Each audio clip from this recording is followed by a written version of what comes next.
پایگاه نظامی تشکیل داد. کلی پادگان نظامی تأسیس کرد و سربازان زبده‌ای رو وارد این پادگان‌ها کرد. ارتشش رو روز به روز قدرتمندتر می‌کرد. این حرکت بهترین کاری بود که تیرداد میتونست انجام بده. در داخل هم پیمانان بیشتری به دست آورده بود و حکومتش رو یکپارچه کرد. از اون طرف یک شهری تأسیس کرد به اسم دارا. ما شهر دارا رو هم امروز داریم که به اون درگز گفته میشه و در استان خراسان قرار داره. زادگاه نادرشاه افشار هم هست. طبق روایات این شهر به دست تیرداد اشکانی تأسیس شد. شهر دارا رو تأسیس کرد و اونجا رو پایتخت خودش کرد. الان شاید یک سوالی پیش بیاد، مگه اشکانیان شهر قدرتمند و پویای 100 دروازه یا همون دامغان رو نداشتن؟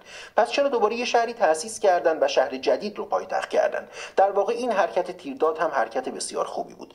شهر 100 دروازه یک شهر یونانی بود و یونانی ها زیاد در اونجا رفت آمد میکردن. احتمال داشت که این شهر برای دولت تازه تأسیس اشکانیان مزاحمت هایی ایجاد کنه و قدرت این دولت رو به مرور ازش بگیره.